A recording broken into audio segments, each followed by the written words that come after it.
Welcome to For Entrepreneurs by Entrepreneurs. I am Eric Verdi. This is episode 1. I had the pilot episode last week.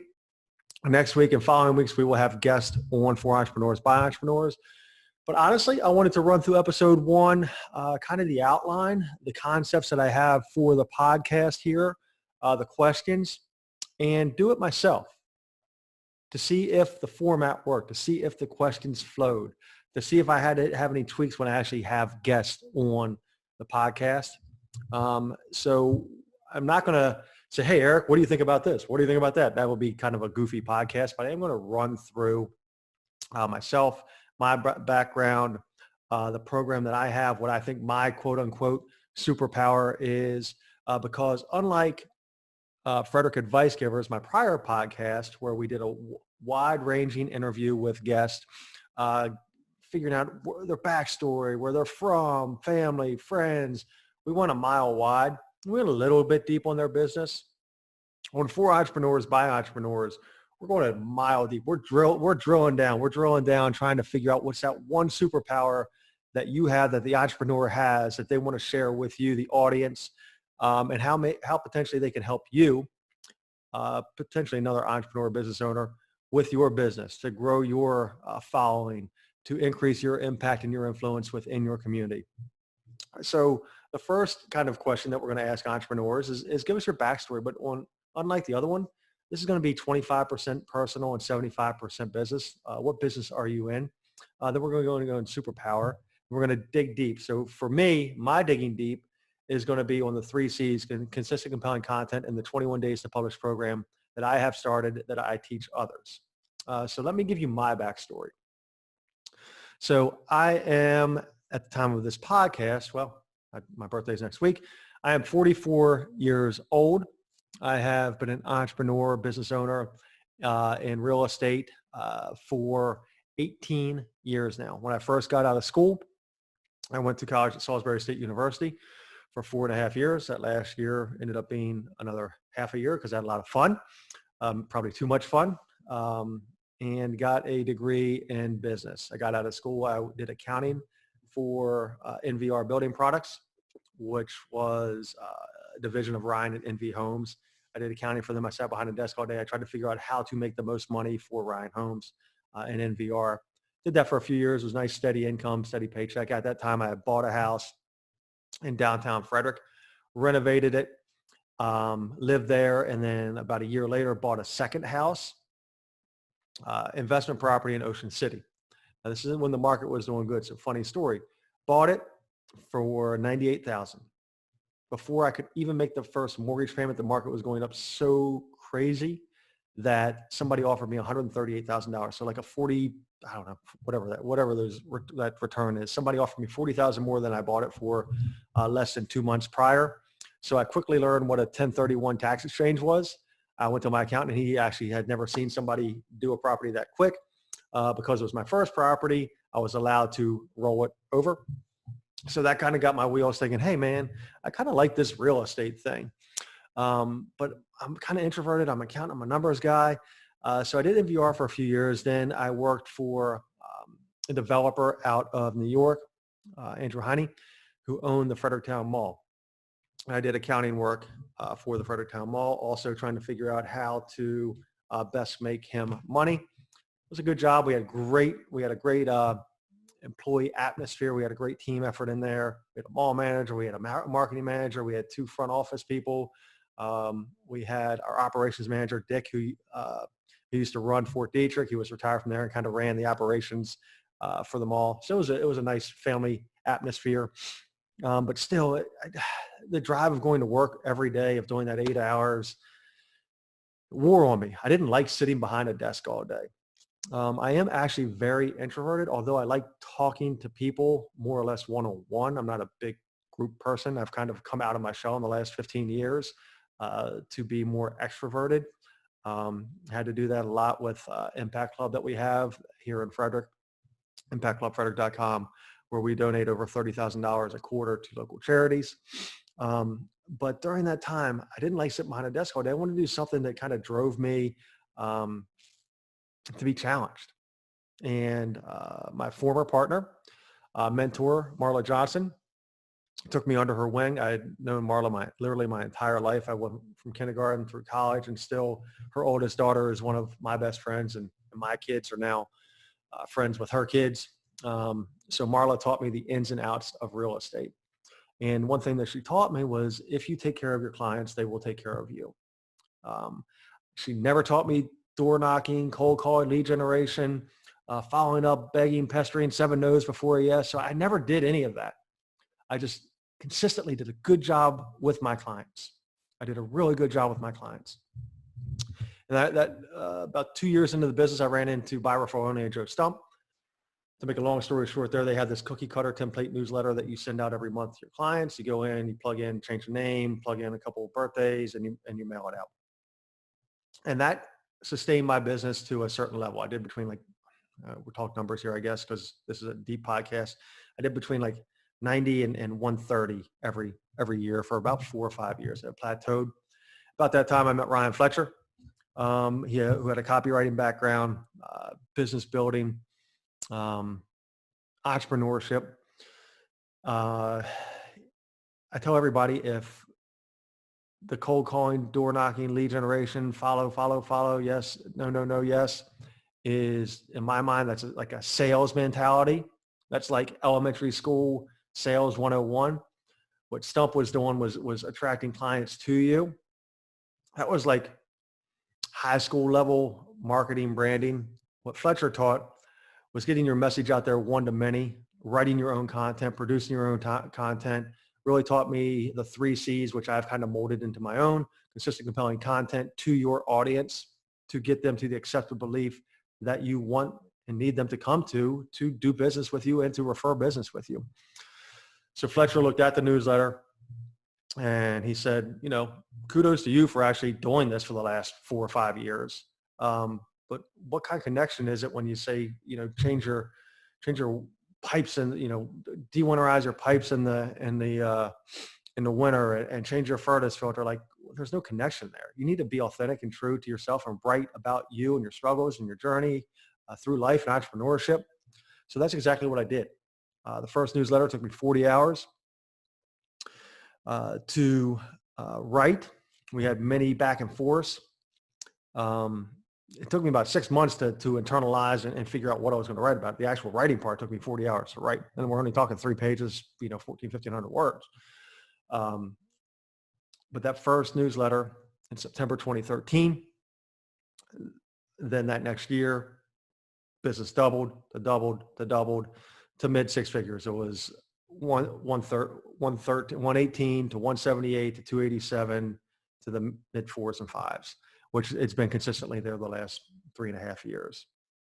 And the only tweak I made in my business in the beginning was actually writing a handwritten, well, it wasn't handwritten, it was typed, but mailed written newsletter to my clients. 148 people were initially on the newsletter list. And they supported my business because when the stories went out there about my kids, my family, my struggles, what I'm going through, how I do real estate different. In my mind, I don't call, I don't lead gen, I don't have a CRM. I talk to people from Keller Williams and Coldwell Banker and Redfin and Remax and XYZ, Century 21, XYZ company. Well, what's your latest CRM? What are you using? How are you getting these leads? I don't have a CRM. I don't manage leads. People have my cell phone. They call me. They need help, and I help them. That's pretty much how it happens. So they text me, "Hey, Susie told me she needs, said you helped her sell her house. Tell me about what you do." And okay, well, here's a copy of our book, and our book's right there, The Psychological Approach to Sell Real Estate. That's the first book I wrote.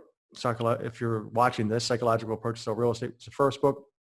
Second book, Beyond the Mic, which was a compilation of the first 75 interviews on Frederick Advice Givers. I basically took the format that Tim Ferriss did for his book, Tools of Titans.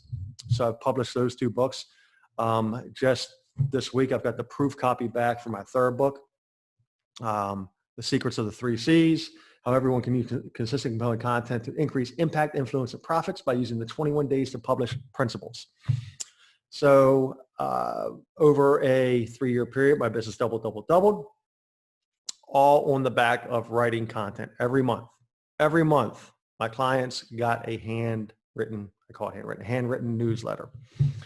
And I am 100% believer. Now, if you want to call, if you want to do sales, that's cool.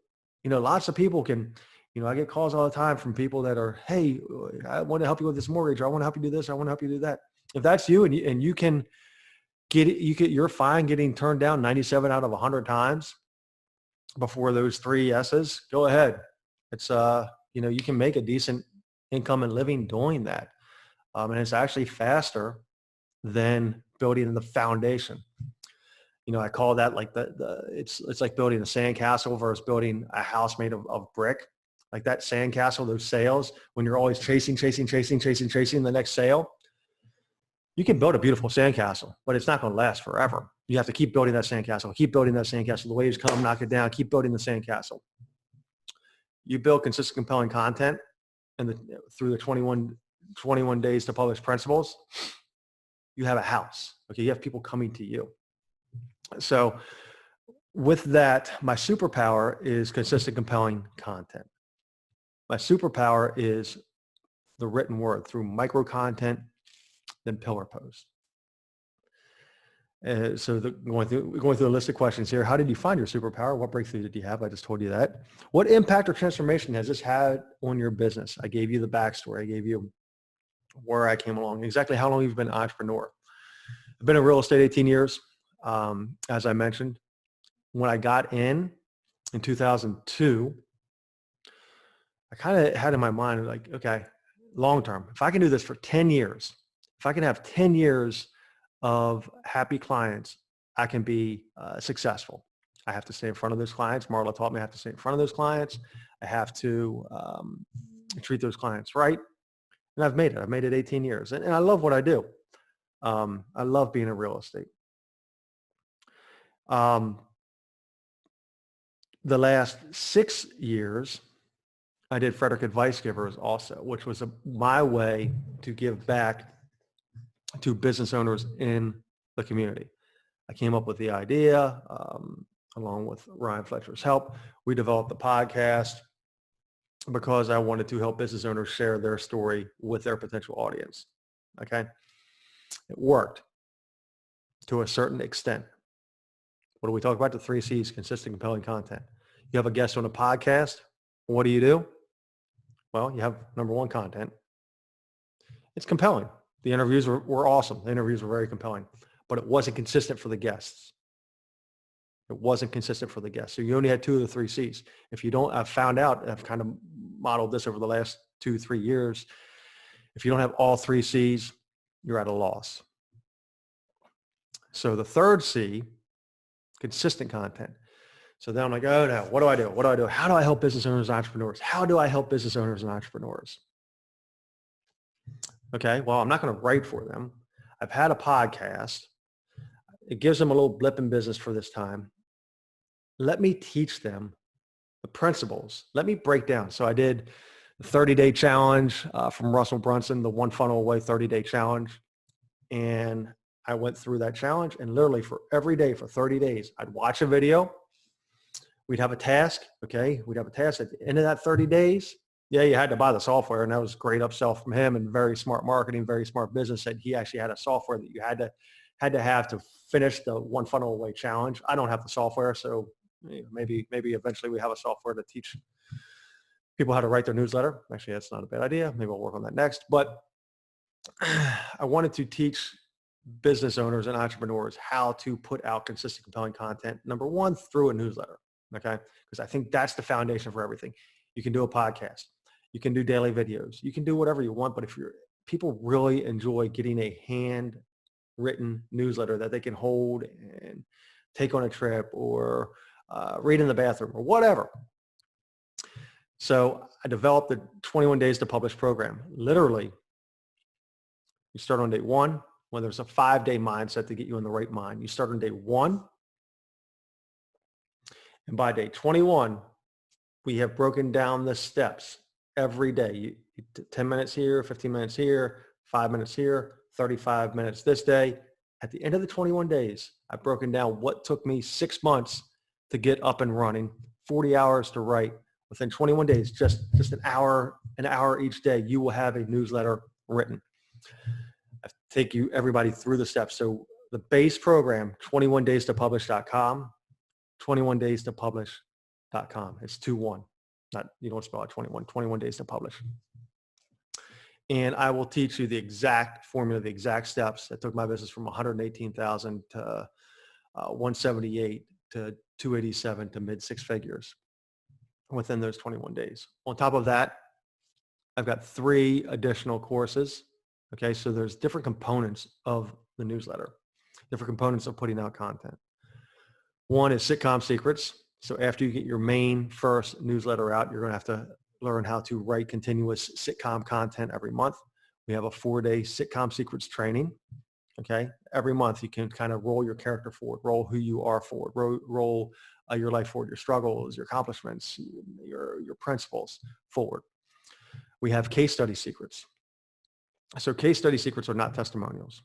Okay, testimonials are great for their little part of the business. And hey, John helped me and he was very, very good. And I would refer anybody to John. Okay, that's nice for somebody to say. And that's a review. That's a testimonial.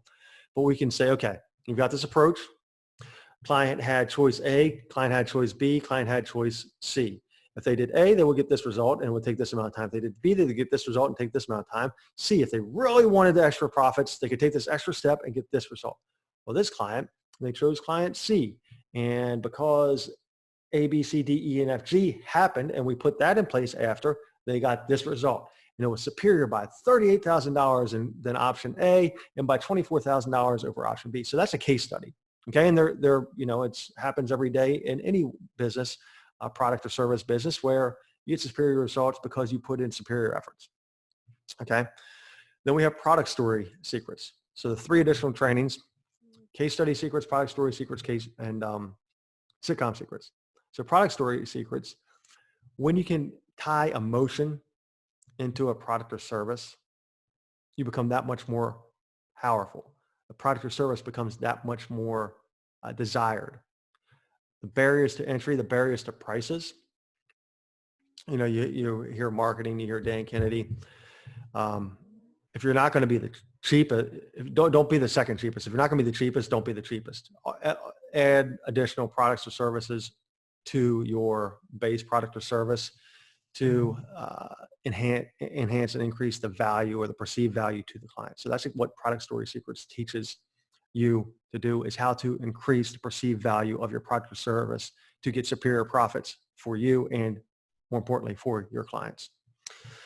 So 21daystopublish.com. You go in there, it's $497. It's like $7,900. I had a screen share I was going to do with you guys today, but I decided not to do it because I was just kind of rolling here. So we had a screen share of, if you're watching this, Story Architect, 21 Days to Publish, how to build a mid six-figure income. So this gives you the whole backstory of what I just talked about. Case studies that we've talked about took me 40 hours to write. If you want to go to 21daystopublish.com, you will get the base training. You will get case studies. Here we go. 21 Days to Publish, valued at $29.97. Sitcom Secrets, $14.97. Case Study Secrets, $9.97. Product Story Secrets, $19.97. For a total of $74.88. However, we offer it, and I've run 2 different groups, about 12 people total through 21 Days to Publish, really to figure out and fine tune the process and how to deliver the message and how to deliver the 21 days and get the trainings in place, because I didn't want to go out to the market until I could fine tune the process. And I've just done that. And from that, came the book, The Secret of the 3 C's. This will be on Amazon any day now. I'm going to have a website up that you can actually get it for free. You're just going to pay for shipping. It's a hard copy book. It took me 18 months to write. Very proud of this book. This is for any entrepreneur or business owner. anybody that wants to make a difference, impact, and influence within their community, how to do it through consistent, compelling content. So the cost of the program is $497. So if you go to 21 days to publish, so that was okay. I guess it was episode 1 of kind of like the format. Go deep, teach people how to write content. There's a formula for it, 3 C's. Am I teaching this to anyone? Yes, I'm teaching this. I've been through 2 groups. And how would listeners and viewers find you? If you go to morningmusings.net, you can follow along. I do a daily email, kind of an evolution of the micro content. So if you go to morningmusings.net, you can follow along the journey. That is episode 1 for entrepreneurs, by entrepreneurs. Episode 2, we're going to teach you how to start your own podcast. Brandon DeVere is going to join us. He's got a podcast. You can literally start a podcast within an hour. Okay, you listen to next week, Brandon DeVere. Listen next week, and an hour later, you can have your own podcast up and running. Episode 1 of For Entrepreneurs, by Entrepreneurs, and we are out.